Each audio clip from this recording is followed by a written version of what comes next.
아직도 모르겠어. 괜찮을까? 뭐가 고민이야. 그냥 자보면 되지. 어머, 미쳤어?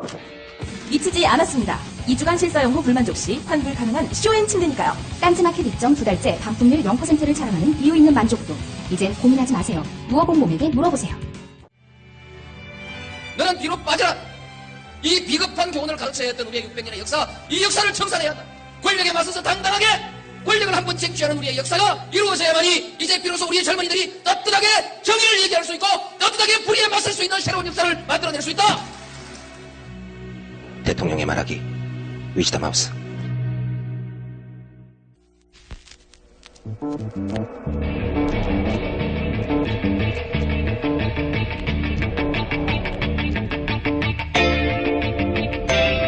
안녕하세요, 김호준입니다.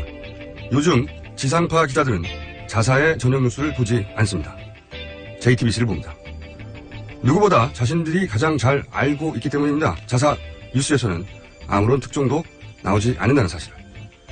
언론이 다른 이들의 보도를 구경만 해야 하는 것보다 부력적인 것은 없습니다. 권력이 허락하는 선, 그 안에서만 취재해온 결과입니다. 그렇게 남이 그은 선, 그 울타리 안에서만 살아가는 자들을 우리는 노예라고 합니다. 김호준 생각이었습니다.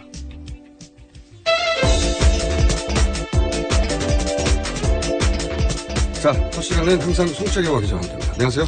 네, 안녕하세요. 한겨레21 송채경화입니다. 네, 이제 한 달이 지났어요. 몰랐는데. 네, 그러네요. 딱 한 달이 지났네요. 한 달이 지났고, 네. 10월의 마지막 주말 직전입니다. 네. 네. 소회를 잠깐 여쭤보려고 제가. 번개처럼 지나갔죠. 네, 굉장히 빠르게 지나갔는데요. 네. 재밌는데 아침 일어나는 게 너무 힘들어요. 그렇죠. 네. 저는 어떻겠습니까? 자, 원래 저희 방송을 잘 인용 보도를 안 해줘요.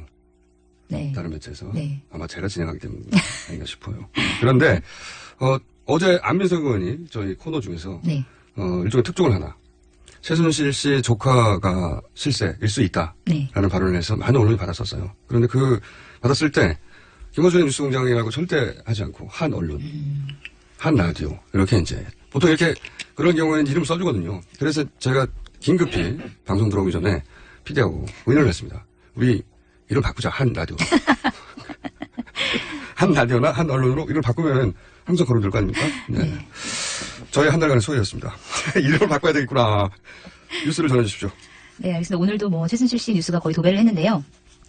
일단 첫 뉴스를 전해드리면. 너무 많으니까. 네. 종류별로 카테고리를 좀 나눠주세요. 네. 일단 이제 최순실 씨 관련된 뉴스 먼저 이제 전해드릴게요. 그러니까 그건 당연한데 제 말은 카테고리를 좀 나눠주세요. 카테고리. 네. 첫 번째 뉴스는 어떤 카테고리 들어갑니까? 최순실 씨가 예를 들어서 국가 정책에 관여했다라는 카테고리. 그 카테고리가 직접. 너무 큰 카테고리인데. 아니, 최순실 씨 얘기가 있고, 그 다음에 완종범 수석 얘기가 있고, 네. 그 다음에 또 황교안 총리 얘기도 뒤에 나오는데요. 뉴스 전체가 그 카테고리 아니에요? 네, 맞습니다. 일단 진행해 보시죠. 네. 네, 최순실 씨가 차은택 씨와 함께 그 수천억 원의 예산이 들어간 문화융성 사업의 전반적인 틀과 실행안을 만들었다. 이런 보도가 나왔습니다. 이건 좀 다른 뉴스네요. 왜냐하면 이때까지는 재단 레벨에서 얘기했는데 재단 위에 있는 예를 들어서 미르재단 문화 관련 네. 사업이잖아요. 문화융성 사업이라고 하는 큰 틀 그렇죠. 얘기예요. 네. 네. 그런데 근데 TV조선이 입수한 문화융성을 위한 실행안 보고서 2014년 6월에 만들어진 문서인데 요거를 보면 보고서에 최순실 씨가 펜으로 수정한 흔적이 있었다. 이런 보고가 나온 겁니다. 그 펜으로 수정한 흔적의 필체가 최순실 거는 어떻게 합니까? 네, 필적 감정을 했다고 그러는데요. 필체 감정을? 네, 최순실 씨가 영상에서 그 글씨를 쓰는 장면이 나오는데 그때 썼던 글씨체와 이 보고서에 들어간 글씨체를 비교를 했다고 합니다. CSI에서 할 일을 지금 언론사들이 하고 있는데. 네. 네. 그랬더니 이게 필체가 같은데. 네, 필체가 같은데. 알고 봤더니 그 보고서에 최순실 씨가 펜으로 여기저기 수정 흔적이 있다. 수정을 할 수 있잖아요. 근데 네. 그게 실제로 실행이 되냐가 문제인데. 네, 맞습니다. 실제로 실행이 됐다고 하고요. 그래서 예산까지 배정돼가지고 지금 진행되고 있는 상황이고. 수정한 대로 예산까지 배정됐고 거의 그대로 진행됐다. 네, 그리고 네. 그 중에 이제 여러 행사에 박근혜 대통령이 직접 참석을 해서 홍보를 한 거죠. 지금까지 나온 뉴스들을 보면 패턴은 비슷한 것 같아요. 최순실 씨가 개입을 하고 그리고 그게 실제로 진행되고 그런 행사에 대통령이 참석을 하고 네. 그래서 그 행사를 인증을 해주고 네. 이런 패턴이 여기서도 보이는 거거든요. 근데 네. 이제 한 단계 위로 올라갔네요. 그러니까 네. 예산이 있는데 그 예산을 따려고 한 게 아니라 예산을 짰다는 거 아닙니까? 그렇죠. 그 국정 네. 기조에 해당하는 사업 전반을 틀을 짰다 이런 내용인 거고요. 그래서 최순실 씨 팀에서 계획서에 쓴 문화융성 프로젝트 총 예산이 1,796억 원, 그러니까 거의 1,800원에 가까운 돈이었는데 실제로 집행된 것은? 실제로 집행된 건 1,300억 원 예상을 집행 중이라고 합니다. 이건 또 다른 레벨의 뉴스네요. 네. 네. 이게 차원이 달라지는 거거든요. 예산이 있는데 그걸 어떻게든 따내려고 하는 것과 실제 예산을 예산을 아예 만드는 측정하는 거. 단계에서 개입하는 것은 차원이 달라진 얘기인데 이제 그런 정황이 하나 나왔다. 네. 그리고 또 뭐 최순실 씨가 빨간 펜으로 수정한 국가 사업이 또 하나 나왔는데요. 앞으로는 빨간 펜 카테고리로 공개했어요. 네, 카테고리를. 알겠습니다. 예. 네. 표절 논란을 빚었던 국가 브랜드 크리에이티브 코리아라는 브랜드가 있지 않습니까? 그 로고 표절로 논란이 됐었죠. 네. 예. 이 기획도 최순실 씨가 했다. 이런 보도입니다. 그렇게 논란이 됐었는데 네. 그건 어떻게 알게 됐답니까? 그 문화용성 프로젝트 시행한 가운데 국가 브랜드 전략을 설계한 사람이 그 최순실 씨라는 건데 요 보고서를 보면 또 사업 초기 기획 단계부터 자꾸 하나 목차까지 직접 빨간 펜으로 수정해서 국가 브랜드 사업을 설계했다. 이런 보도 내용입니다. 요건 이제 빨간 펜 카테고리에 들어가는데 네. 요게 이제 같은 카테고리가 맞네요. 예산이 나온 다음에가 아니라 그 예산을 기획하는 단계에서 들어갔다. 네, 맞습니다. 여기서 중요한 거는 또 이 국가 브랜드 사업의 모든 민간 위탁 계약을 입찰이 아닌 수의 계약으로 했는데 이제 또 차은택 씨 관련 업체가 그 수의 계약을 다 가져갔다. 이런 모든. 내용입니다. 네, 네. 모든. 모든 위탁 계약을 수의 계약으로 차은택 씨가 가져갔다. 자, 한 카테고리가 끝났고 또 다른 카테고리가 또 있나요? 네, 최순실 씨가 이제 대포폰을 가지고 있었다 이런 내용인데요. 자기의 명의가 아닌 이른바 대포폰을 4개를 들고 다녔다고 하고, 뭐 그래서 전화를 걸 때는 항상 발신 번호가 뜨지 않게 보안을 유지했고, 그 중에서 대통령과 박근혜 대통령과 한 라인이 구축된 대포폰도 있었다. 이런 소식 증언이 어떻게 나왔습니다. 합니까? 그러니까 최 씨한테 대포폰의 이름을 빌려준 측근의 인터뷰가 나온 건데요. 이름 빌려준 당사자가. 네. 예. 그런데 이름 빌려줬는데 그 이름으로 4개를 만들었다. 네. 그리고 그 중에는 대통령과 직접 쓰는 라인이 있었다. 네, 보면 뭐 스마트폰을 뭐 쓰기도 하고 구형 폴더 전화를 쓰기도 했는데 아마도 뭐 외부 해킹 위험이 없는 구형 전화가 대통령의 한 라인용 전화가 아니었나 이런 분석이 나오고 있습니다. 이건 앞으로 통신 카테고리를 불려주시고요. 자, 또 있습니까? 네, 또 있는데요. 그 더불어민주당 추미애 대표가 그 최순실 씨 관련해가지고 팔선녀 사교 모임을 가졌다 뭐 이런 팔선녀요? 얘기를 네, 제기를 했었잖아요. 팔선녀. 요거는 네. 이제 신규 용어 카테고리로 넣어주세요. 팔선녀. 네. 네, 그러니까 뭐 고위층 인사의 부인이나 유력 여성 인사들과 이제 만났다. 그게 바로 팔선녀 사교 모임이다. 이 이런- 모임의 네. 그 성원이 8명인가 보죠? 그랬나 봅니다. 네, 팔선녀. 그랬는데 다 이제- 여성이었고. 네, 다 여성이었고요. 그래서 근데 이 모임이 실제로 존재했다 이런 증언이 나온 건데요. 그 최순실 씨 오랜 지인이 인터뷰를 한 내용인데 최 씨가 고위층이나 재벌가 부인, 여성 기업 등이 다니는 사우나에서 수시로 모임을 가졌다 이런 증언이 사우나에서. 나온 겁니다. 네, 왜 사우나에서 모임을 가졌을까요? 한 가지 추정되는 것은 사우나가 도청하기 어렵다 이런. 그렇죠. 이런 녹음도 거예요? 안 되고 네. 그렇죠. 왜냐면은 이제 몸을 숨길 수가 없으니까 뭐 그런 이유도 있지 않을까 싶기는 한데 네. 왜 굳이 팔선녀라고 불렀을까요? 8인 회의 뭐 여러 가지 있는데 뭐 팔선이라는 뭐 음식점이 있었다 뭐 이런 얘기도 있는데 뭐 정확히 알려진 건 아닙니다. 어쨌든 이 모임을 팔선녀라고 부른다고 하는 네, 세간의 이야기가 있나 보죠. 그래서 어느 사람이 갑자기 팔선녀를 불렀지는 않았을 거예요. 네 그런 뭐 이름이 나온 게 뭐 세간에 사실 그런 이름이 오르내렸다라는 그동안 네. 그런 얘기인데 유래를 좀 알아봐 주세요. 유래요 팔선요. 네, 한번 알아보겠습니다. 이분들이 이제 선녀 복장하고 그러든지 그랬을 수도 있잖아요. 아 최순실 씨에 대한 이제 종교적인 어떤 부분이 좀 거론이 되고 있기 때문에 그래서 굳이 팔선녀라고 부른 것 같기도 하고 어쨌든 유래를 좀 알아봐 주시고 근데 네. 사우나에서 모였다. 네. 네 서울 강남구 압구정 이 사우나. 모임에 참석했거나 하여튼 아는 지인이 이 얘기를 했다는 거죠. 네, 그 모임에 참석했었던 것으로 보이는 지인이 얘기를 했는데, 뭐 20년 동안 재벌 사모님들이 엄청 다니는 사우나다. 네. 그 중에서 최순실 언니가 완전히 메인이었다. 메인의 의미가 뭡니까? 뭐, 때를 밀다가도 그 언니가 오면 다 뛰어나왔다. 뭐 약간 아. 이런 얘기를 하는 걸로 봐서, 거기서 이제 가장 큰 권력을 갖고 있지 않았나, 이런 추측을 해볼 수 있겠습니다. 요거는 좀 카테고리 분류가 어렵네요. 때를 밀다가. 사우나 카테고리로. 그러니까 말하자면 그 사우나는 재벌 사모님들이 엄청 다니는 곳으로 네. 너나 할 것 없는 미세를 떨치는 사람들만 오는데 네. 그 사람들도 권력 순위를 알았다 이런 얘기네요. 네, 1순위로 뛰어나갔다. 네. 알겠습니다. 다음 뉴스는요? 네, 그 박근혜 대통령의 최순실 의혹 사과문을 우병우 민정수석이 작성한 걸로 드러났다 이런 보도가 나오는데요. 그 여권 핵심 관계자 인터뷰를 인용한 건데 우병우 민정수석이 자신의 사무실에서 김성우 홍보수석의 조력을 받아서 연설문을 작성했다 이런 증언이 나왔습니다. 이거는 청와대가 처음 누가 썼냐는 이제 왜냐하면 그 사과문 자체가 굉장히 어떤 면에서 부실했잖아요. 네, 그런 측면이 있었죠. 이야기를 하다만 예? 사과도 충분하지 않고 해명도 충분히 되지 않았고 그냥 부실하다 해서 기자들이 누가 썼냐고 물어봤단 말이에요. 실제로 네. 처음부터. 그때 청와대의 답변은 이것은 박 대통령이 직접 썼다. 네, 맞습니다. 라고 답변을 했었는데 이번에 여권 핵심 관계자라고 하는 분이 네. 그런 사람이 우병우 민정수석이 누군가의 조력을 받아서 김성우 홍보수석의 조력을 받아서 연설문을 작성했다. 저는 그런 생각을 했거든요. 그걸 쓰고 그걸 읽게 정무적 판단이라는 말이죠. 굉장히 네. 중요한. 거기서 수만 가지 대응이 있을 수 있는데 네. 이렇게 쓰고 이렇게 대응합시다. 네. 굉장히 고도의 정무적 판단인데 네. 그런 판단을 하고 또 그렇게 쓰게 하고 그렇게 짧게 쓰게 한 다음에 읽게 만들고 그 타이밍에 그런 사람이나 혹은 뭐 그룹이 있다면 그 사람이나 그 그룹이 실세다 이제 라고 생각했었거든요. 그래서 저는 아직은 그래서 우병우 수석 말고 실세가 또 따로 있을 것이다. 우병우 수석은 그 청와대 실세라고 하긴 하는데 네. 그 실세가 자신을 숨기려고 이런 뉴스를 흘린 게 아닌가 싶은 생각부터 시작해서 네. 아직은 판단이 유보되는. 너무 깊이 있게 생각하시는 거 아닌가요? 네, 그렇습니다. 지나친가요, 제가? 네. 근데, 네. 최근의 뉴스는, 이 정도 객지를 넘었으니까 항상. 네, 네. 맞습니다. 그런 상상 항상 넘어서기 때문에 한 번 더 생각하게 됩니다. 자, 다음 뉴스로 해주십시오. 네, 이번에는 안종범 수석에 대한 뉴스인데요. 그 롯데그룹이 지난 5월에 K스포츠재단에 70억 원을 냈었는데 아, 내긴 냈어요? 네. 여기까지 팩트고. 네, 냈는데 이 과정에서 안종범 청와대 정책조정수석이 깊이 개입한 정황이 이제 드러난 건데요. 아, 이분 이름 굉장히 등장하는데, 이분은 모든 의혹 제기를 전면 부인하고 있습니다. 네, 그러고 전면 부인, 이 부분은 안 카테고리를 불려야죠.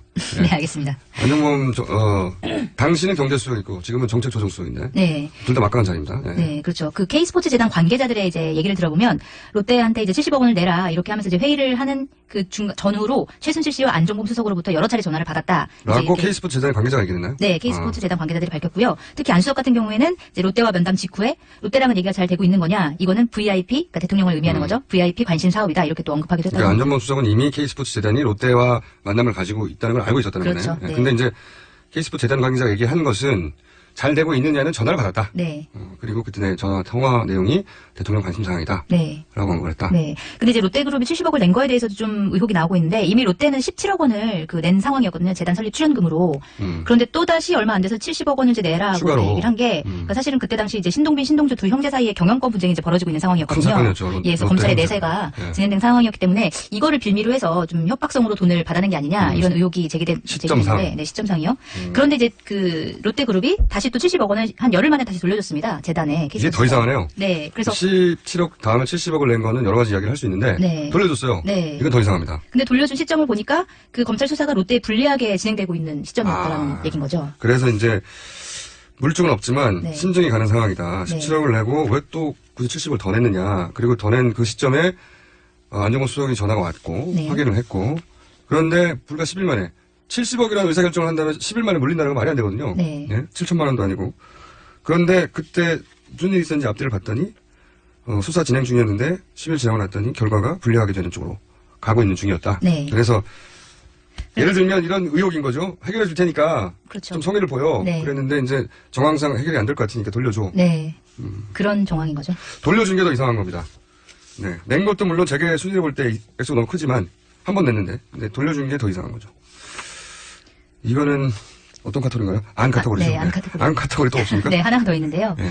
그 최순실 씨가 이제 실제로 소유하고 있다고 알려진 WK라는 회사 그 사업을 추진하는 과정에서 안종범 청와대 이제 수석과 김상률 청와대 또 교육문화수석, 김종 문화체육관광부 차관 등이 이제 실제 회의에 참석을 해왔다. 이런 이제 증언이 나왔습니다. 아, 요건 좀 더 심각한 얘기네요. 네. 왜냐면은 재단은 그렇다고 쳐요. 네. 재단은 기업들이 출연을 하고 정부에서도 기업들이 문화유성 사업에 적극적으로 참여해달라고 요청을 했고 그래서 관심을 보였다. 이렇게 네, 둘러댈 수 있는데 WK는 그냥 한 사람의 자연인 그렇죠. 개인 회사인 거죠. 개인 회사인데 여기에 청와대 수석이 갔다는 이건 말이 안 되는 거죠. 사실이라면. 네. 그런데 이건 누가 증언한 겁니까? 이거는 이제 조아무개 WK 전 대표 아, 대표가? 네, 전 대표가 이제 그 회사 인터뷰에서 대표가? 나온, 네, 내용인데요. 그 지난 3월 8일에 스위스 누슬리사와 사업 추진을 두고 이제 미팅을 하는 자리에 안종범 수석이 참석했고 또 김종 차관도 함께 참석했다 이렇게 얘기를 했습니다. 정부의 차관과 네. 청와대 수석이 네, 참석했다고 WK 대표에 있던 사람이. 네.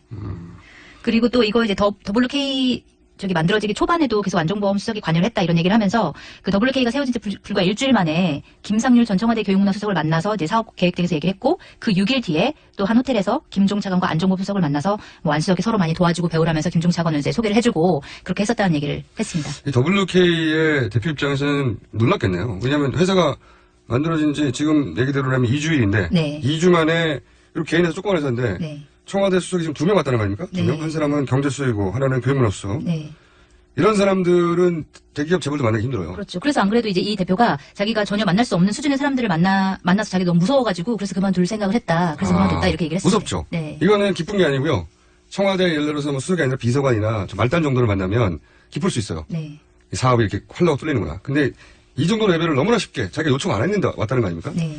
그럼 무섭죠. 이거는 내가 모르는 단계에서의 권력이 오가는 사안이라고 생각할 테니까. 네. 그래서 관뒀대요? 네. 그래서 관둘 마음 처음 먹고 그다음에 관뒀다 이렇게 얘기를 했습니다. 현명한 분이네요.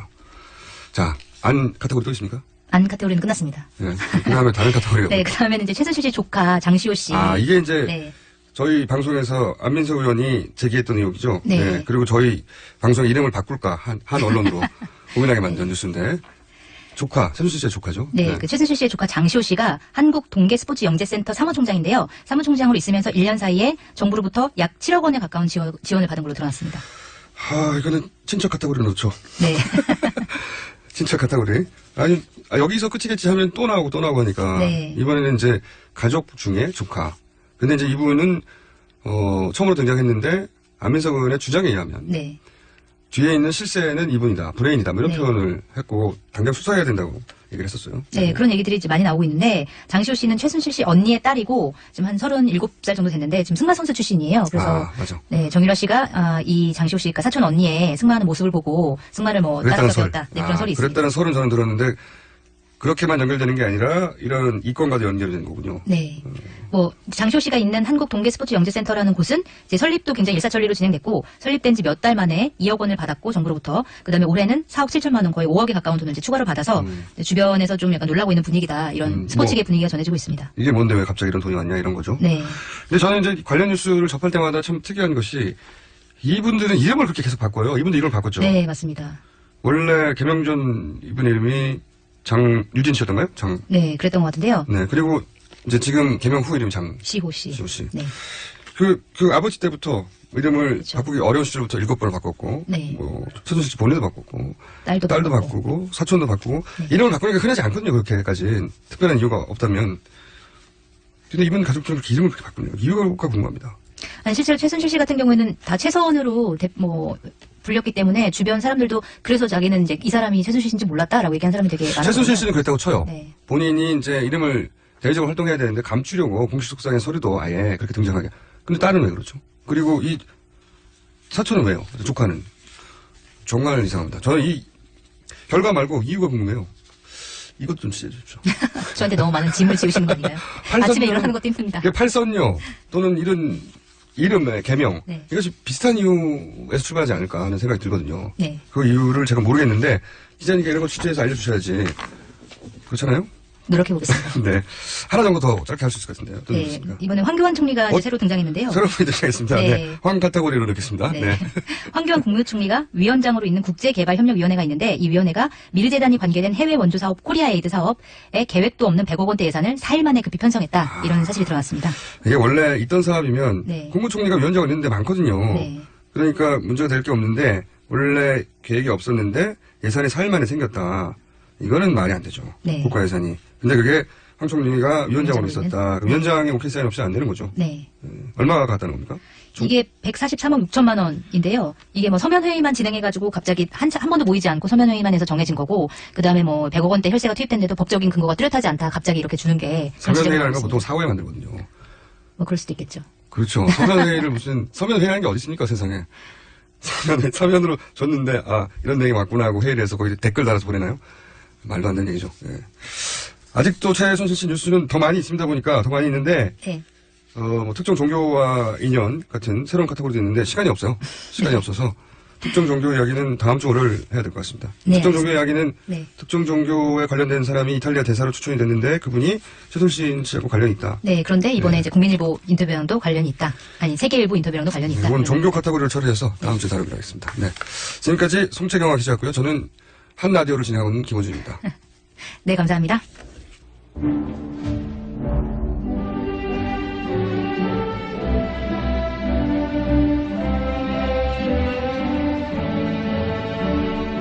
존경하는 국민 여러분, GH 인사드립니다. 아니, 왜 웃으십니까? 아니 그냥 빵 터지네 그냥. 뭐가 그렇게 웃겨요? 존경한다고 하니까 웃기잖아. 아무리 그래도 매너가 있지, 그 시작하자마자. 아니 하세요. 존경. 암튼 국민 여러분, 비상시국에 난무하는 비방과 확인되지 않은 폭로성 발언들은 우리 사회를 뒤흔들고 혼란을 가중시키는 결과를 초래하게 될 아니 것입니다. 그거 지나는 거 지나는 거 하면 어떡해. 그럼 내가 우리- 뭐 지나는 거. 여기 있네. 예. 최순실 씨는 과거 제가 어려움을 겪을 때 도와준 인연으로 일부 연설물이나 홍보물 좀 가만히 좀 있어요 좀. 예, 취임 후에도 일정 기간에는 일부 자료에 대해 의견을 들은 적도 있으나 청와대 및 보좌 체제가 완비된 이후에는 그만뒀습니다. 아니 왜 이렇게 이거 아니야. 이게 좀 야, 그렇지요. 그래. 내가 봐도 웃기긴 하네. 이거 그 누가 안 고쳤나 그거? 아 여기가 다 까맣게 돼 있대. 빨간 그래. 그 빨간 펜 있어요 혹시? 없지. 난 빨간색 안 좋아하지. 나는. 이게 눈에 확 안 들어오네.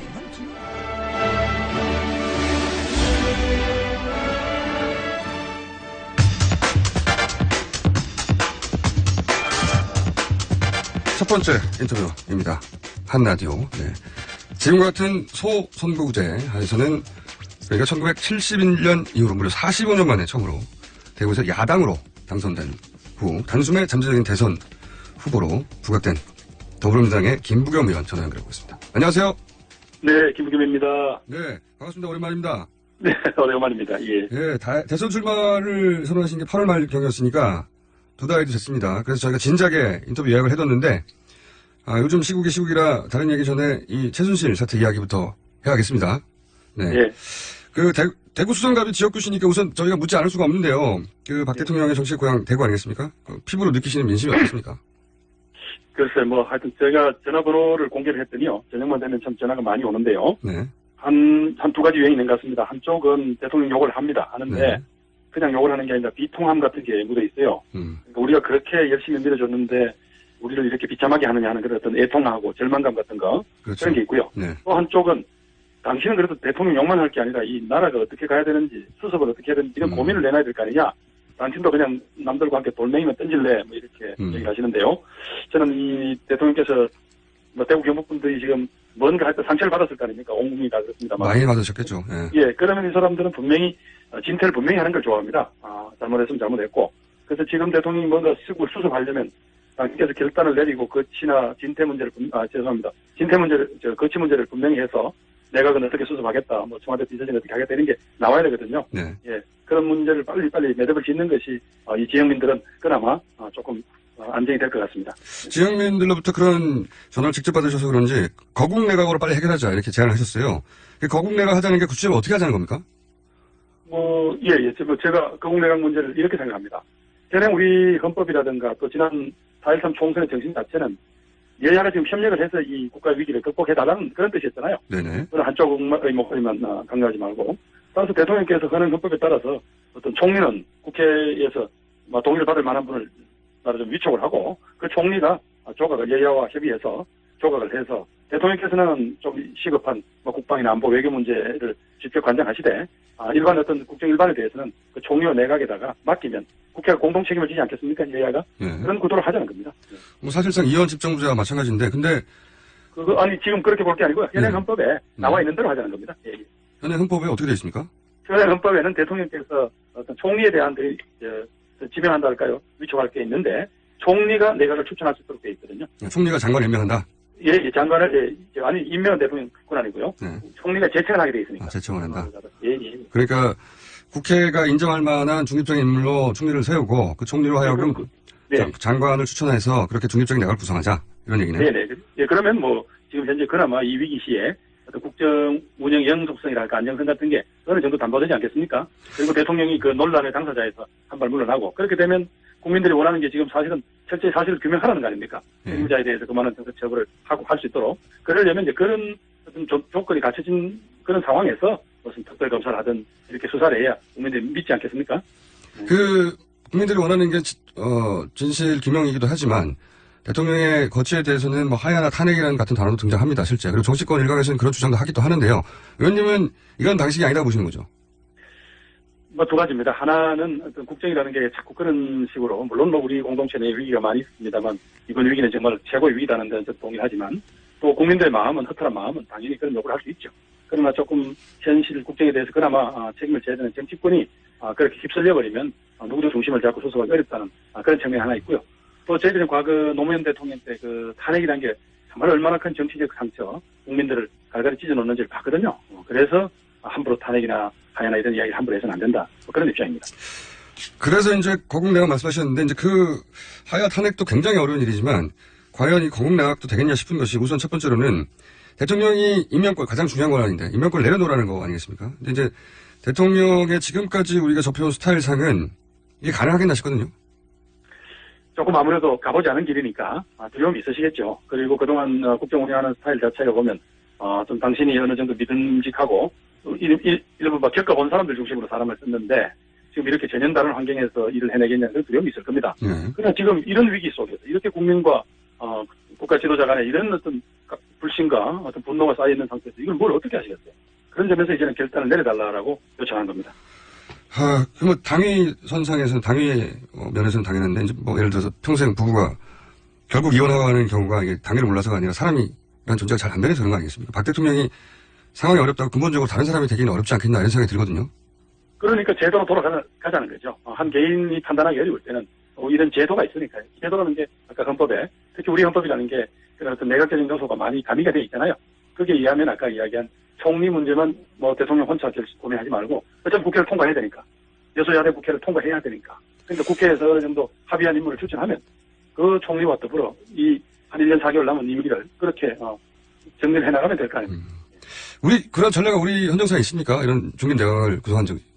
헌정사에 있지는 않았지만 과거에 보통 하여튼 대선 한 1년 앞두고는 여야 정쟁이 격화될 때 대선을 놓고 탈당을 보통 못하죠. 야당은 결국 중진대가 구성하라고 요구하고 대통령은 결국 탈당하고 그렇게 되면 그 마지막 선거관리 내각은 보통 정치색이었던 소위 진영 논리가 좀 약한 분들이 보통 총리를 해서 마무리를 하시죠. 사실상 그렇게 된다는 이야기입니다. 근데 이제 임기도 아직 많이 남은 데다가 그 과거의 사례에 비하자면 뭐 제가 자꾸 이런 질문을 하는 이유는 뭐냐면 본인이 이제 대선 후보로 나서실 생각하셨으니까 이런 사실상의 비상사태에서 어떻게 해결해 나가느냐 여기서 정치적 실력 나오는 거 아니겠습니까? 그래서 자꾸 여쭤보는 건데 어떻게 했으면 좋겠냐고.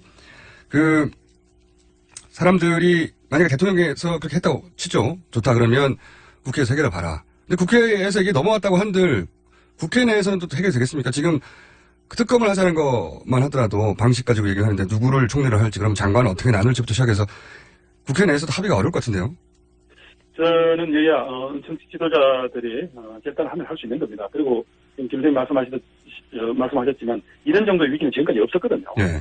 이런 정도 위기는 없었습니다. 정말 또 우리에게 닥쳐오는 이런 경제적 우리가 서민 경제 때문에 더 극대화하는 겁니다만 이 경제적 위기도 지금 눈앞에 닥쳐오는 게 보인다고 하잖아요. 현장에서는.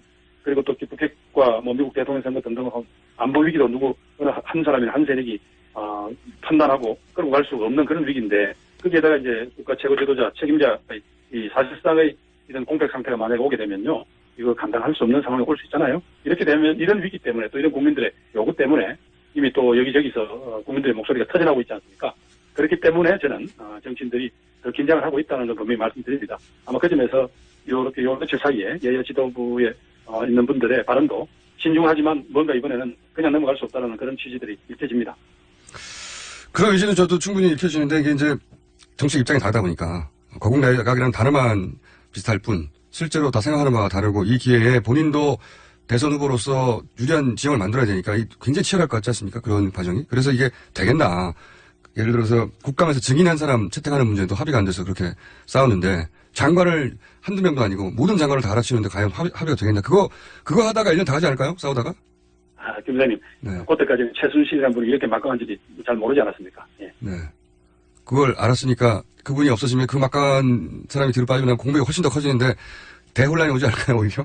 저는. 예, 아직부터 너무, 이야기가 너무 객가지로 가는 것 같습니다만은. 네. 그만큼 우리 사회, 우리들 스스로 돌아보았을 때 정말 우리가 그동안 이룬 산업화와 민주화에 대한 우리들의 자부심이 온 국민들에게 이렇게 국가 스스로에 대한 어떤 자부심이 이렇게 흔들리거나 위기에 빠진 적이 없었습니다. 그래서 너무 이 문제를 과거의 방식에 비추어서 미리 판단할 필요는 없다 이렇게 생각합니다. 워낙 비상시국이기 때문에 다들 비상시국에 걸맞게 행동해 줄 것이다 이런 기대가 있으신 거죠? 지금 조금만 더 언론이라든가 이런 쪽에서 그런 어떤 사회적 분위기를 요청하면 지금은 불가피하게 그렇게 모든 사람들이 그렇게 행동할 수밖에 없다. 그 국면에서 본인은 어떤 역할을 하실 생각이십니까? 혹시 총리나 장관 생각해 두신 자리 있어요?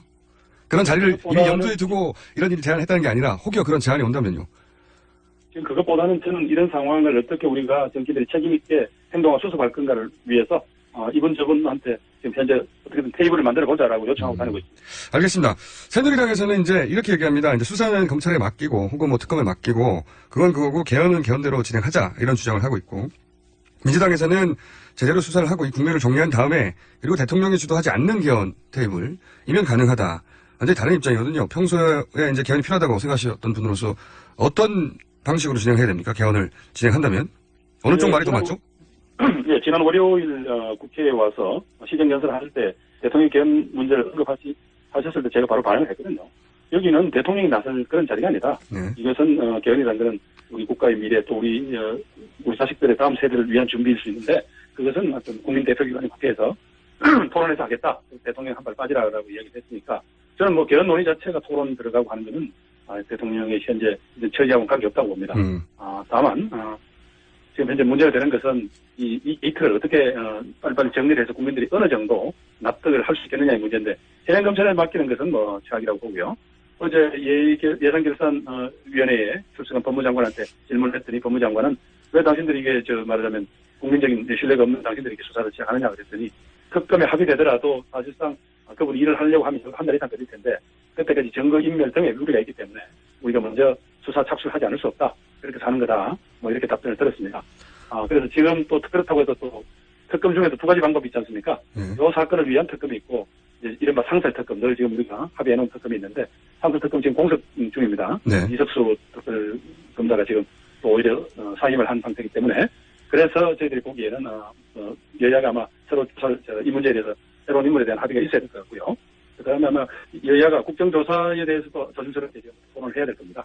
그래서 이 문제에 관해서 국민들이 의혹을 정리할 수 있도록 적어도 어느 정도까지는 납득을 할 수 있는 그런 대처를 밟아야 되겠지만 개헌 문제는 여전히 우리 스스로가 이런 사건이 왜 왔냐.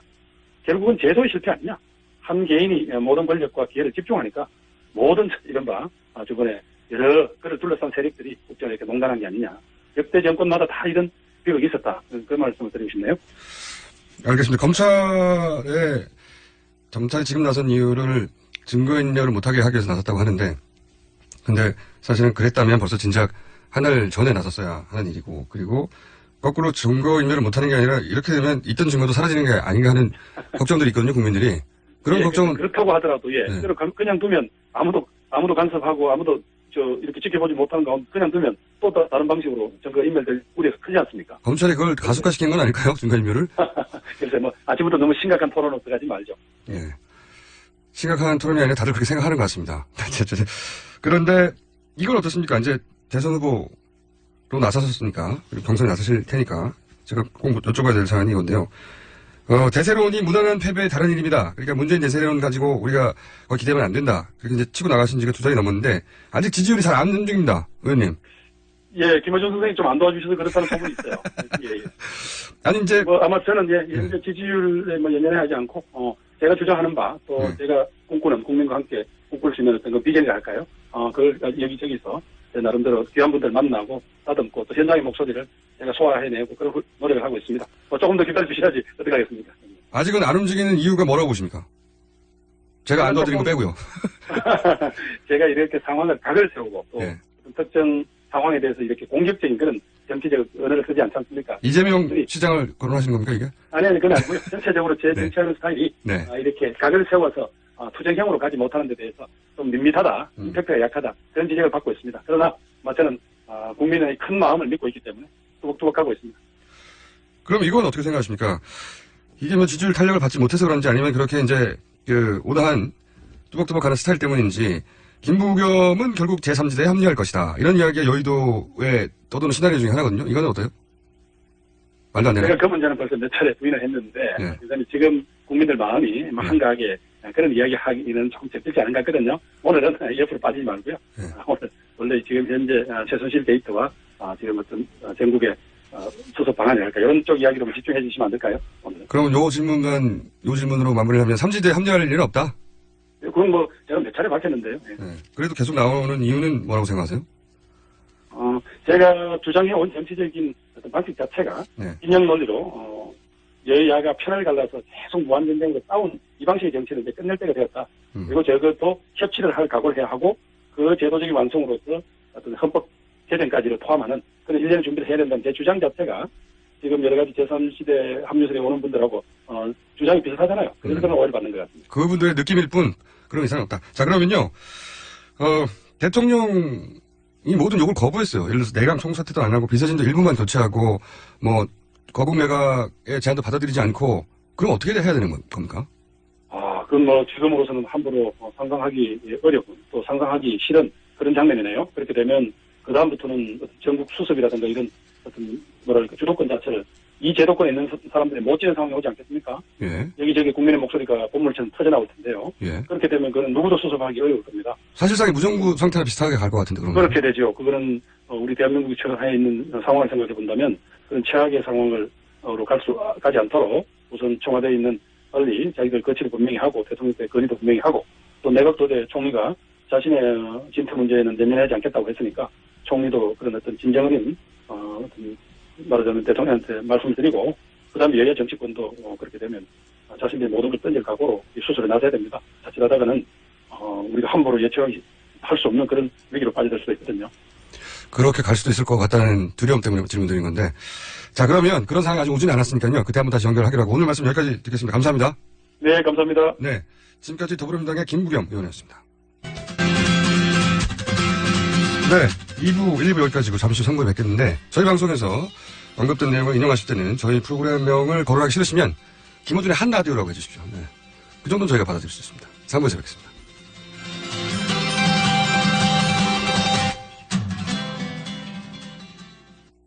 어머니도 감기 드셨어? 사들인 온열 매트가 몸에 잘 안 맞으신가? 네, 거기서 주무시고 아침에 일어나면 몸이 많이 찌뿌둥하시대요. 기력도 없으시고. 결국 전자파 문제가 큰 것 같네. 가만, 우리 회사 김대리가 요번에 온열 침대를 샀는데 유지비도 저렴하고 밑에 열선이 없어 전자파가 아예 제로라던데? 정말요? 침대 이름이 뭐래요? 김대리가 구매한 침대는 다존 군불 침대입니다. 기분 좋은 따뜻함 군불침대. 검색창에 군불침대를 입력해보세요. 구매 문의는 02-2245-3531.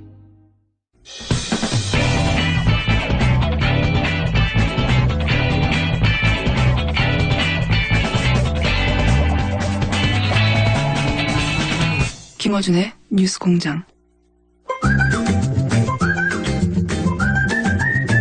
네, 이 코너는 저 같은 경제 바보를 위한 칼풀라니. 읽을 때마다 칼풀라니. 앞으로 칼로 바꾸세요, 그냥. 폴로 바꾸시든지. 칼풀라니 사회경제연구소의 정태수 선생님 나오셨습니다. 네, 안녕하세요. 제가 이제 1, 2부에 저희 방송을 인용할 때 제발 뉴스 공장을 좀 고려해달라는 의미에서 한 언론, 한 라디오라고 하는데 앞으로 그렇게 불러야겠다고 농담을 했더니 이 문자로 어떤 분이 이걸 보내셨어요. 당신 이름이 문제야. 제 이름을 바꿔야 된다고. 네, 김봉준으로. 자, 김봉준을 위한 시간입니다. 오늘 경제뉴스 주제는 뭡니까? 네, 한은이 3분기 GDP를 발표했죠. 3분기라고 하는 거는 이제 7, 8, 9월 동안에 네. 우리나라 GDP가 얼마나 성장을 했는지를 발표를 했습니다. 네, 보통 GDP 가지고 그런 걸 많이 다루는데 얼마로 발표했나요? 예, 0.7%, 그러니까 2분기에 비해서, 네. 4, 5, 6월에 비해서 7, 8, 9월이 0.7% 증가했다라는 건데. 그럼 어쨌든 증가를 했으니 좋은 거 아닙니까? 예, 그리고 낮은 숫자는 아니에요. 0.7% 이 속도로 계속 성장을 하면 연간 2.8, 그러니까 곱하기 4은 그렇죠. 2.8이니까, 네, 박근혜 정부의 경제 성장률이 대체로 2% 후반대거든요. 네. 그러니까 그 기준에 비추면, 네. 괜찮은 성장이 되는 거죠. 그런데 제가 비서관일 때, 청와대, 노무현 정부 초기에 네. 5%대였거든요. 네. 그때, 지금 새누리당, 한나라당에서 대통령을 경포대라고 불렀어요. 경제를 포기한 대통령. 맞습니다. 그렇게 불렀습니다. 그 반을 지금 하고 있는 건데 제가 보기엔 괜찮은 성적입니다. 근데 이제 그때보다 훨씬 세경제가 어려우니까 이렇게 얘기하는데 근데 이제 이걸 주제로 삼으신 이유가 있었을 거 아닙니까? 네. 0.7%의 정체를 살펴보면 그게 좋아할 만하지 않다 이런 건가요? 예, 그렇죠. 그 여러 가지가 이제 경제 성장을 결정을 하는데 소비, 네. 그다음에 이 기업의 투자, 그리고 정부 지출, 그리고 수출 이런 것들이 이제 성장을 결정하는데 유일하게 큰 플러스를 보인 것이 건설 경기입니다. 0.7% 중에 예, 약 3.9%를 성장했고 연율로는 11.9%를 성장했습니다. 그러면 0.7% 중에 지금 말씀하신 건설이 차지하는 비중이 얼마나 됩니까? 예, 건설이 GDP에 차지하는 비중이 한 15% 되거든요. 전체로는? 예, 그러니까 4% 곱하기 0.4 곱하기 15% 하면은 0.7 중에 0.6은 건설이 차지한 거죠.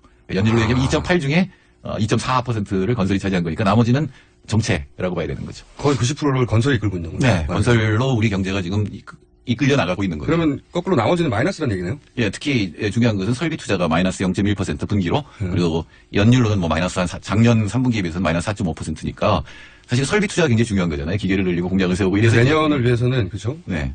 설비 투자를 미리 해둬야 되는데 그게 점점 줄어든다. 네. 이게 한 15% 차지하는데 이제 그게 마이너스로 돌아섰으니까 사실 어떻게 보면은 당연할지도 몰라요. 기업들이 이런 상황에서 투자하기는 굉장히 어렵거든요.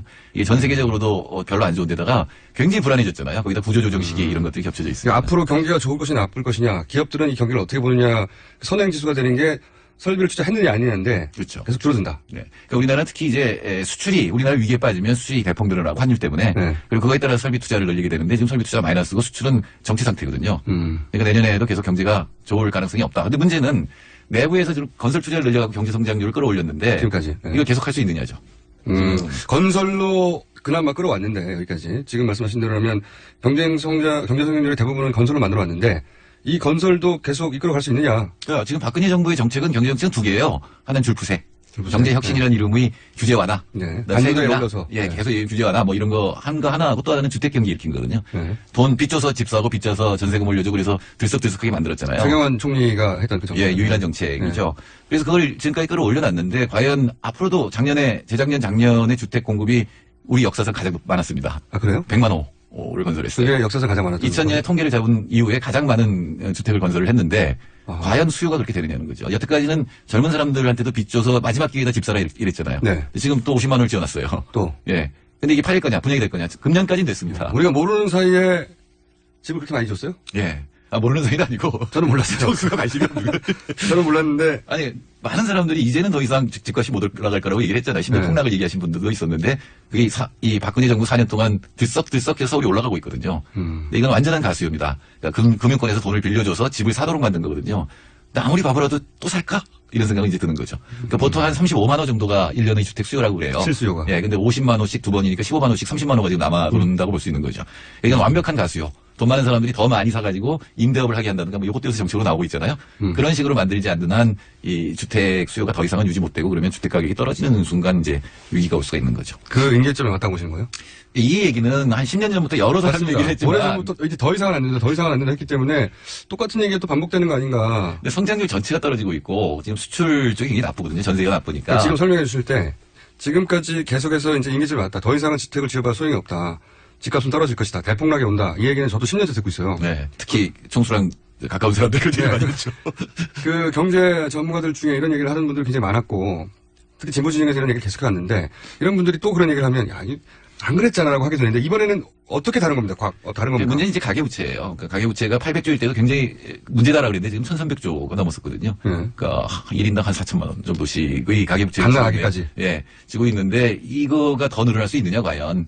그러니까 지금 그걸 보여주는 게 소비거든요. 소비가 거의 안 늘어납니다. 거의 0%. 쓸 돈이 없다는 거죠? 예, 예. 왜냐하면 원리금 상환이 지금 가처분 소득이 한 40% 가까이 됐거든요. 대출 갚느라 쓸 돈이 없다. 예, 그런데도 야 이게 마지막이다. 이거 집 사놓으면 가격이 올라갈 거라고 믿으면 굉장히 무리해서라도 그렇죠. 할 수는 있겠죠. 네. 그러니까 정부가 무지무지하게 그렇게 부추긴 게 이제 최경환 정부의 정책인데 그것을 3년째 해왔는데 네, 이제는 더 이상 가기 힘들 것 같다라는 게 생각입니다. 왜냐하면 기업 나쁘죠.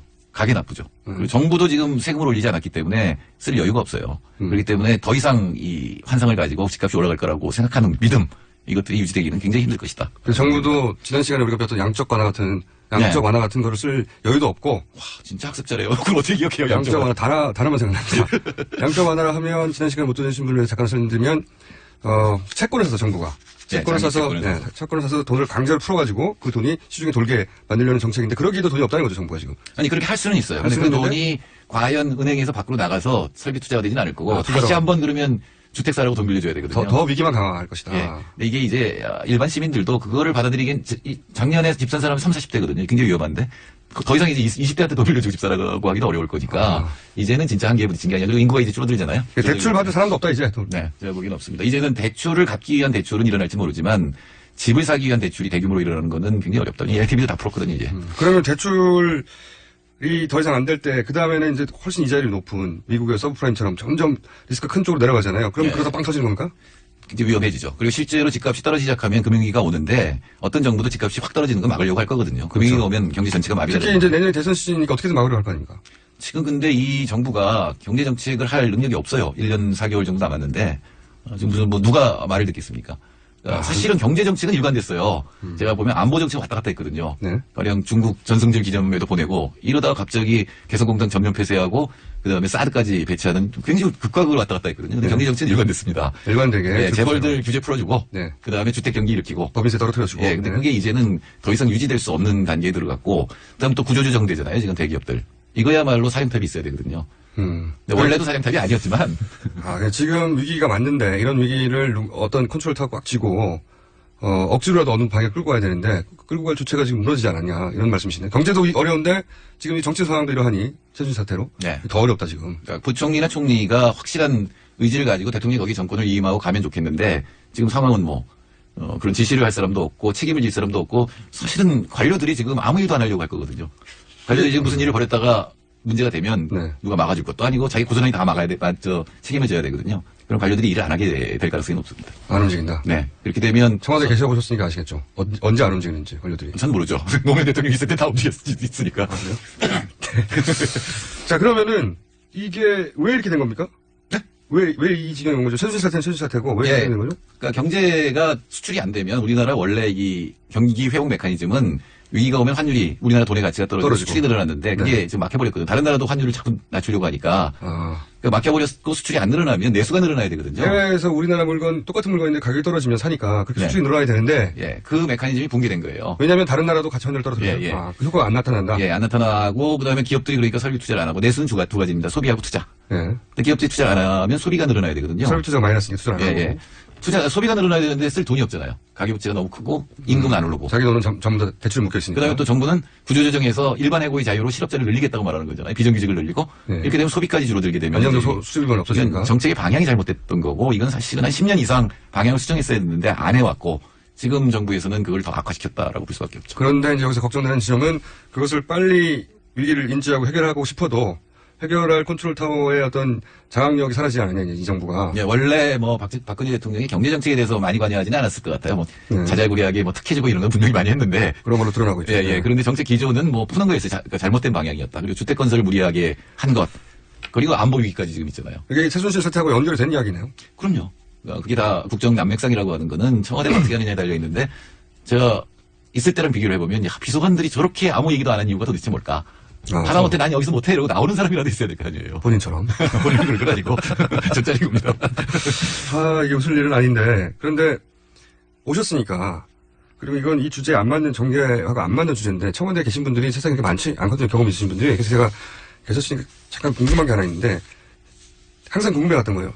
청와대에서 이런 걸 모를 수 있나요? 저는 그게 가장 궁금해요. 모를 수 없습니다. 청와대에 한 400명에서 500명이 있는데 대부분은 행정관이에요. 공무원에서 파견된 사람이나 아니면 행정관이고 실제로 비서관은 20명 정도밖에 안 됩니다. 수석 합쳐서. 20명밖에 안 돼요? 핵심 중에 핵심이네요. 그러니까 1, 2급, 수석 1급까지 하면 한 20명도 안 돼요. 그런데 그 사이에서 일어난 일을 모를 수가 있나요? 어떻게 모를 수가 있나요? 가령 저 있을 때는 누가 실세인지 알았어요. 서로? 서로 알았어요. 저 사람 실세 딱 알아요? 그런지 알지. 그거 모르겠어요. 어떻게 합니까? 대통령이 말을 이렇게 하는 걸 보면은 그 사람이 평소에 주장하는 거를 많이 반영하면 실세죠. 그렇죠. 그리고 대통령이 누구랑 얘기하느냐 굉장히 중요하거든요. 근데 우리 박근혜 대통령은 안 만났다는 거 아니에요, 장관들을. 그럼 누구를 만났겠어요? 문고리. 부속실이 문고리거든요. 부속실 사람들하고. 그렇다 하더라도 저 건너편에 있는 최순실 씨를 모를 수는 있지 않습니까? 전 그걸 모를 리가 없다고 생각합니다.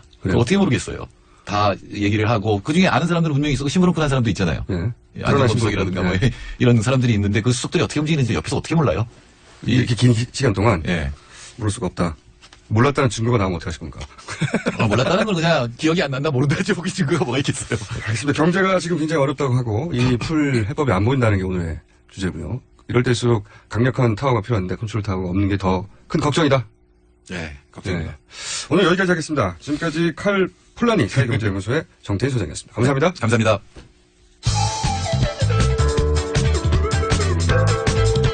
준법 정신, 편견 타파. 김어준의 뉴스 공장.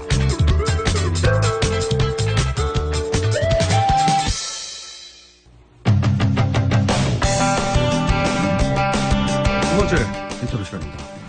박근혜 대통령 지지율이 취임 이후 처음으로 10%대로 떨어졌다는 여론조사 결과가 나왔습니다. 해서 이 여론조사 결과에 담긴 민심 한번 짚어보려고 합니다. 오피니언 라이브의 윤희용 여론분석센터장 연결됐습니다. 안녕하세요. 예, 안녕하십니까. 처음으로 10%대로 떨어졌다. 그 지지율 하락의 특징을 짚어주신다면요? 일단 지금은 너무 낮은 상황이기 때문에 세부적으로 연령대라든가 지역별로 구분했을 때 사실 큰 의미를 갖지 않고 있는 상황인데요. 다 떨어졌기 때문에. 어쨌든 그럼에도 불구하고 보면은 그동안은 어쨌든 긍정평가와 부정평가 비교해 봤을 때 긍정평가가 높다고 계속 나왔던 이제 TK 등이 경북 지역, 대구 경북 지역에서도 부정평가가 높은 흐름이 나타났기 때문에 것이 의미가 있고요. 그다음에 연령별로 봤을 때는 이제 그 60대 같은 경우는 또 마찬가지로 이제 긍정평가 높았는데 부정평가가 높은 상황. 그러니까 모든 연령대, 모든 지역에서 대통령에 대한 이제 부정적 시선이 일관되게 확인되고 있다. 얘기할 수 있을 것 같습니다. 그 중에서도 특히 절대 무너지지 않는다고 했던 그 지지 기반인 TK나 60대 이후에서도 뒤집혔다. 예, 그렇습니다. 아, 이게 가장 특징으로 볼 수 있겠네요. 네. 그러면은 새누리당이나 더민주, 대통령의 지지율하고 어느 정도 연동되어 왔던 이 정당 지지율은 어떻습니까? 정당 지지율에서도 사실은 변화가 이제 큰데요. 우리가 먼저 이제 대통령에 대한 이제 국정 지지율, 은 사실은 대통령을 정치적으로 지지하십니까라고 묻는 건 아니거든요. 네. 일을 잘하냐 못하냐 이렇게 묻거든요. 간접적으로 묻는 셈이죠. 예. 그러니까 사실은 정확히는 이제 지지율은 아니죠. 근데 정당 지지율은 이제 지지율이라고 할 수 있어요. 어느 정당을 지지하냐고 묻기 때문에 굉장히 이제 깊은 내면에서 나오는 사실은 의견이거든요. 정당 지지율은 쉽게 변하지 않는다는 의미를 갖는데 그런데 정당 지지율에서 보면은 새누리당이 야당들에 비해서 상당히 이제 월등한 우위를 보이는 흐름들이 계속 있었는데 이번 같은 경우에는 민주당이 30.5%로 3.5%포인트 격차로 새누리당보다 이제 우세한 결과가 이제 나타났습니다. 그러니까 사실 정당 지지율에서도 대통령 국정 지지율의 변화와 마찬가지로 흐름들이 잡히고 있다 이렇게 봐야 될 것 같고요. 지금 제가 정당 지지율하고 대통령 국정 지지율을 말씀드리고 있어서 약간 조사 기호를 말씀드려야 될 것 같은데요. 네네. 이거는 리얼미터가 24, 25, 26일 3일 동안 전국 1,528명을 대상으로 조사를 한 것이고요. 이것은 전화 면접, 스마트폰 웹, 자동응답 폰용 방식으로 치러졌고 응답률은 10.4%, 표본오차는 95% 신뢰수준에서 플러스 마이너스 2.5%포인트 조사했습니다.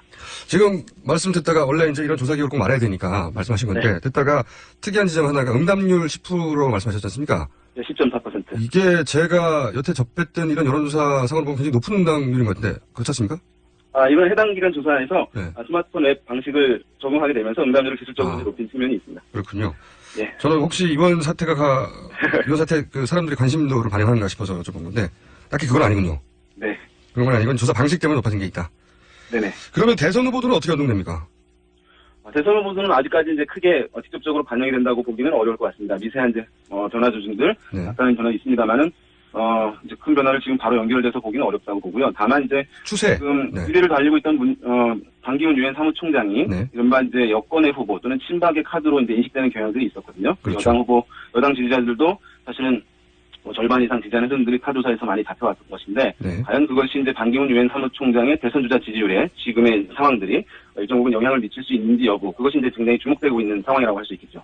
이제 여론조사는 또 한 가지는 어쨌든 야권 후보들에게 미치는 효과에 있어서는 이게 지금 이른바 이제 대여공세가 강화되는 상황이기 때문에 이 악재로 인해서 순실권 등으로 인해서 그렇게 되면 좀 약간 이제 뒤늦게 참여한 후보들 또 군수 후보들 같은 경우에는 본인의 존재감을 드러내기 위해서 차별적인 목소리를 내야 되는데 이것이 이제 대여 전선이 형성될 경우에는 어쨌든 그 흐름 안에서 있는 것이기 때문에 다른 이제 독자적 목소리를 내기 힘들거든요.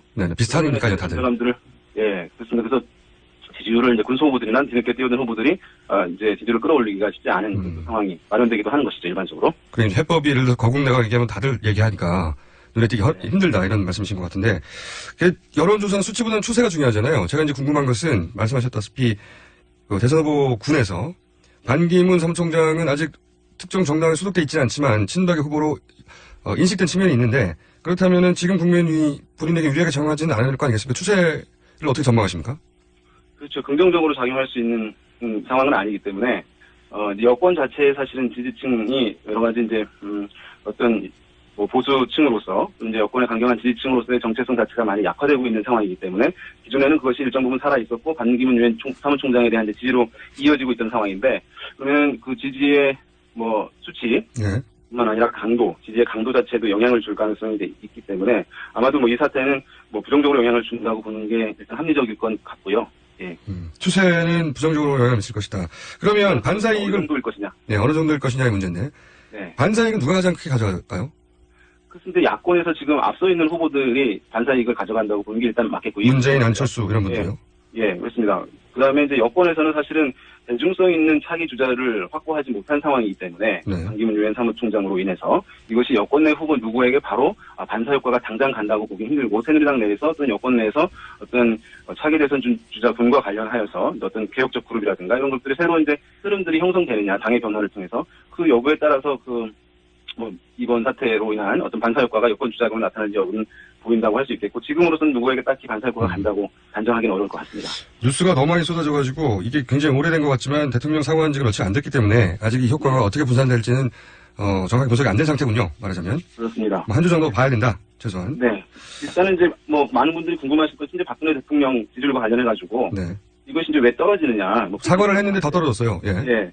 사실은 이제 우리가 이념적 사안이라든가 또 정책적 사안 같은 경우에는 실수가 있거나 잘못이 있더라도 일단 여권 지지층 내에서 방어하고자 하는 심리가 형성되기 때문에 떨어지더라도 일정 정도 한계가 있거든요. 오히려 결집하는 면도 있죠. 네. 예, 그런데 이제 권력 내부에 또는 권력 주변의 비리와 관련한 것은 이제 이념적 사안이 아니기 때문에 지지 기반 내에서도 이제 민심 위반이 나타날 수밖에 없는 특성을 보여서 지금 뭐 60대 이상이라든가 대구 경북 등에서도 반응이 이제 나타나는 상황이고 그다음에 사실은 지금은 이제 아까 말씀드렸습니다만은 대통령의 이제 업무가 이제 최근에 잘하느냐 못하느냐 이렇게 이제 묻는 것이라고 했는데요. 이것도 대통령의 업무 수행을 평가하는 것이죠, 방식으로. 그런데 지금 상황은 약간 이제 비상식적 사안, 매우 비상식적 사안이 나타난 상황이기 때문에 사실은 정상적으로 대통령의 업무를 평가하는 차원이 아니라 지금 충격을 좀 국민들이 받은 상황이기 때문에 그로 인한 정권 운영 자체에 대한 이제 의문, 뭐 이런 이제 시선들이, 기류들이 좀 나타나고 있는 측면이기 때문에 사실은 정상적인 대통령 업무 수행 평가하고는 다른 국면에 있는 상황이다라고 봐야 될 것 같습니다. 지금은 정서적 충격을 나타내는 수치다, 이것이. 네, 그렇습니다. 네, 이것이 일반적인 조사해왔던 지지 조사와는 좀 다르다고 봐야 된다, 성격이. 그런 말씀이신 것 같은데. 네, 저는 그렇죠. 네. 그러면 제가 궁금한 건, 여론 분석을 하시는 전문가로서 개인적인 의견이 궁금합니다. 개인적인 의견. 이런 대통령의 지지율 추이가, 반전에 이루어질 계기가 있을 거라고 보십니까? 아니면 예전에 전임 대통령들 보면 이 정도 수준까지 가면 다시는 못 돌아오거든요. 말기에는. 네. 지금, 이전 대통령 같은 경우들은 되게 이제 점진적인 하락들이 많이 나타났어요. 네. 네, 근데 지금 같은 경우는 사실 굉장히 급진적인 하락이라고 봐야 될 것 같고, 경고성이 매우 높았던 측면에서 하락폭이 크니까 그 충격은 그 어느 때보다 더 큰 상황이라고 할 수 있을 텐데, 그럼 이제 반전이 가능할 것이냐. 네. 그러니까 일단 뭐. 개인적인 전망이 궁금합니다. 예, 이런 것들은 이제 뭐, 예, 인사 교체라든가 이런 것들을 할 텐데, 그런 것들은 이제 국민적 요구에 반응한다는 차원에서의 이제 의미를 갖는 것이지, 그것이 국면 전환, 내지는 지지율의 반전을 이제 꾀할 수 있는 효과를 발휘하기는 힘든 상황이라고 보여요.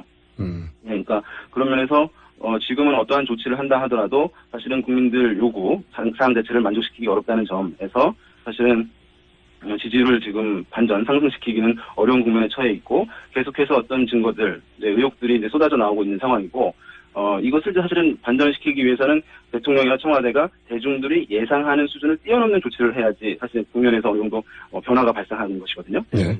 그런데 지금은 국민들 같은 경우는 대통령에 대해서 어떤 정통성이나 이런 것에 대한 이제 의문을 갖는 시각들도 많아지고 있는 국민들의 수에서는 탄핵 하야가 훨씬 더 높은 지지율을 받고 있는 조처 중에 하나니까 그걸 뛰어넘은 조치가 가능하겠냐 이런 말씀이시네요? 그렇습니다. 그 조치가 나오기 어렵기 때문에 이거 기껏해야 이제 인사교체, 뭐 인사의 조치들이 있는 정도일 수밖에 없는 상황이기 때문에 그것은 이 국면 전환의 이제 효과를 가져오기 힘들고 사실은 이 국면에서는 국면 전환의 효과를 노리기 위한 어떤 조치를 생각하고 있을 수도 있을 텐데 그 자체에 큰 의미를 갖지 않는 상황이죠. 그것을 지지율을 끌어올리기 위해서 어떤 조치를 해야 한다고 만약에 생각한다고 하면 지금 이 국면, 국민들의 상황 자체를 매우 잘못 읽고 있는 것이라고 보는 게 맞을 것 같습니다. 오늘은 여기까지 하겠습니다. 오늘 말씀 감사합니다. 예, 감사합니다. 오피니언 라이브의 윤희용 여론분석센터장이었습니다.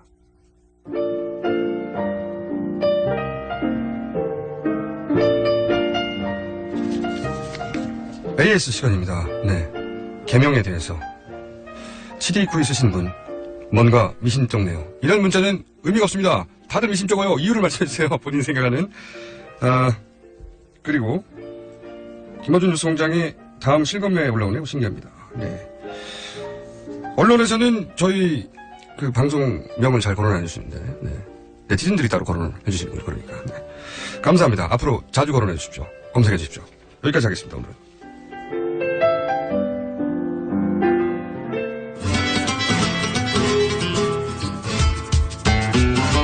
네, 깍살 미식가 황교익 마칼럼니스트 나오셨습니다. 안녕하십니까? 안녕하세요. 네, 지난주에 이제 자백을 하셨죠? 뭔 자백이요? 나도 그렇게 하고 싶다는 후배들에게 그들을 좌절시키는 절대 좌절이 아니라 새로운 길을 열어주는 거죠. 제가 살아왔던 방식을 이렇게 하나 내가 10년을 준비해서 여기까지 왔는데 이들이 여기 올 생각을 해? 이거 아니죠? 그렇지는 않죠. 이렇게 다른 길을 열어준 것이다. 이렇게 해석을 해야 돼요. 내 동네다. 나 혼자 먹고 살기 힘드니까 오지 마라 이거잖아요. 자, 오늘 뭡니까, 제가? 한정식 이야기 하려고 그래요. 한정식? 예, 뭐, 김영란법에 의해서 힘들어진 업소 중에 하나가 한정식 집이라는 이야기들이 나오고. 요즘? 예, 그래서, 문 닫는 한정식 집도 많다고 이야기하는데, 업종 전환들 하겠죠. 그런데 한정식을 선택하신 이유, 왜냐면 이 코너에서 주제가 선택되는 이유는 대부분 우리한테 알려진 바는 이러한데. 그것이 하나의 신화고. 그리고, 실제로는 그 이면을 들여다보면 이러이러한 점들이 있다 짚어주시려고 합니다. 그렇죠. 근데 그 한정식집이 폐업하는 것을 두고 좀 안타까워하는 이런 글들도 보이더라고요. 우리 전통 음식 문화 사라지는 거 아니냐 이런 그렇죠. 식의. 근데 전혀 그렇지 않아요. 이 한정식집은 우리의 전통과는 전혀 관계없는 그래요? 기생집의 음식 문화가 내려오는 거거든요. 그러면 이게 소위 말하는 일제 강점기 때 만들어진 문화입니까? 예, 그렇습니다. 우리 전통 문화하고 상관이 없어요? 뭐 굳이 조선의 것을 전통이라 하자 그러면 네. 조선에서 음식을 먹는 술상 받는 이런 방식은 독상이거든요. 원래 그랬어요? 예, 혼자서 받아요. 양반은 혼술이었습니까 원래? 요즘 흔히 하는 유행하는. 그러니까 여러 앉아서 먹기는 하는데 작은 소반으로 따로따로 이렇게 음식과 술을 받죠. 아니 내 음식 건들지 마 이랬던 거예요, 과거에? 그러니까 조선은 유교 사회고 그 유교의 생활 질서에 보면 남녀 유별하고 그 장유 유서가 있는 거잖아요. 그래서 경상을 안 한다. 그렇죠. 그래서 그냥 독상으로 먹었어요. 그게 쭉 내려오다가 갑자기. 외로운 문화였네요. 근데 뭐 외롭진 않아요. 그 작은 소반을 들고 자기 마음에 드는 사람 앞으로 이렇게 옮기면 돼요. 아, 그래요? 예. 훨씬 더 재밌죠. 그 부패 문화가 우리나라에 있었네요. 일종의. 근데 그렇게 이제 한 상에 음식을 쫙 깔고 같이 공용으로 이렇게 먹는, 특히 다 먹지도 못하는 음식을 이렇게 까는 방식의 것은 그 일제강점기에 기생집에서 시작을 해요. 그런 기생집은 뭐 조선에서는 뭐 몰래 하는데 뭐 있는데 있을지는 모르겠지만은 원래 공식적으로는 뭐 관기라든지 이런 공식 행사에서는 있었죠. 그런데도 사실 독상이거든요. 이런 상이 만들어지는 것은 접대하기 위해서 만들어지죠. 조선에서는 술집 같은 데 있는데 접대가 그렇게 흥하지는 않았을 거고요. 산업이 조금 발달하니까 뭐 청탁하고 뭐 이런 일들 많아지지 않겠어요. 뭐 남자들끼리의 또 일이고요. 그런 기생집에 가서 내가 당신한테 이 정도로 접대한다는 것을 보여주기 위해서 이 한국인의 남자들의 접대 방식은 그래요. 나는 당신을 위해서 이렇게 협의할 수 있다는 걸 보여줘야 돼요. 내가 이 정도 여유가 있고 당신 이만한 가치가 있다. 네. 그래서 음식 다 먹지 못하는 음식을 쫙 깔아야 되는 거죠. 포인트는 절대 먹을 수 없을 정도 양. 그렇습니다. 그리고 포인트는 평상시에 절대 접할 수 없는 숫자의 양. 숫자. 그렇습니다. 그걸 쫙 까는 게 중요한 거죠. 그렇게 접대할 때 그 음식을 또 제대로 먹지도 않죠. 옆에 기생들이 조금 접시에 담아서 이렇게 입에 넣어주는 거. 이 정도. 그냥 대충 넘어가요, 이런 때는. 그리고 우리나라 요정으로 나중에 변하잖아요. 그렇죠. 기생집이라는 말은 그냥 요리집, 요정 뭐 이런 말로도 쓰죠. 정치인들이 가장 많이 다녔을 것인데, 거기서는 이제 음식을 먹는 것이 아니라 일종의 뭐 술과 접대를 누리는 거죠. 그렇죠. 기생들하고 노는 그런 거 있었죠.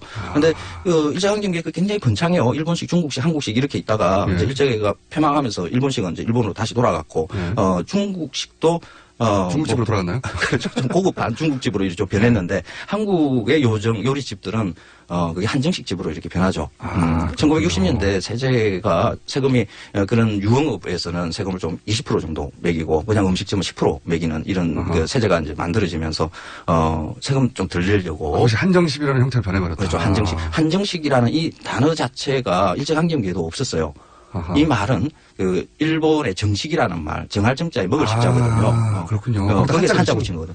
정식이라는 말은 일본의 욕하는 음식에 그 차려주는 걸 정식이라 그래요. 미리 정해진 음식, 세트 메뉴. 맞습니다. 세트 메뉴입니다.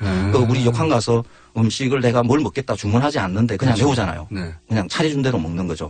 그 말에서 한자가 이렇게 붙어 있는 거죠. 원래 세트 메뉴는 저렴하게 하기 위해서 나온 건데. 일본에도 일본의 정식이라 해서 화정식이라는 말이 있거든요. 아주 간단한 음식이죠. 밥, 된장국에 뭐 생선 토막 하나, 뭐 짠지류 한 2개 정도 이렇게 내는 것을 일본에서 화정식, 일본의 정식이죠. 그런데 우리는 한정식 이러면 다 먹지 못하게 뭐 한 반찬 한 80까지 까는 데도 있다 그러더라고요. 맞아요. 근데 이제 저도 이제 한정식 집을 가본 적이 있는데 한두 번 가고는 잘 안 가게 되는 것이 종류는 많은데 각각의 퀄리티가 떨어져요. 맞아요. 종류가 많다 보니까. 일단 양으로 채우려고 하니까 질이 떨어질 수밖에 없는 거죠. 그 양을 많이 두는 것을 가지고 우리는 이렇게 이야기해요. 한국인은 인정이 있어서 뭐 다 많이 내는 게 외국 사람들은 인정이 없나요? 다 인간이잖아요. 있나요?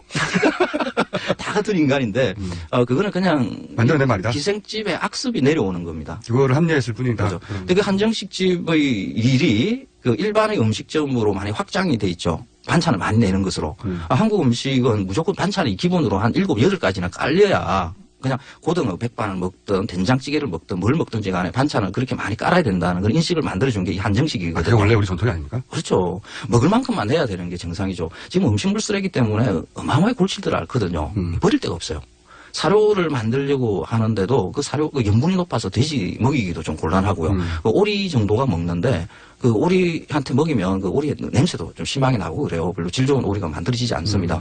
그 음식물 쓰레기를 만드는 그런 음식 차림을 두고 우리의 전통이다, 우리의 인정이 담겨 있다, 뭐 이렇게 이야기하는 것은 바르지 않죠. 최근에 만들어진 것이다. 그렇죠. 근데 그것도 전통이라 부를 수 없는 게 일제강점기 때 접대하던 문화가 그게 이제 세금도 때리고 하니까 살아남자고 변신한 모델인데 그리고 그런 한정식의 영향을 받은 일반 음식점들이 반찬을 많이 내놓는 건데 전통하고 상관없다는 거네요. 그렇죠.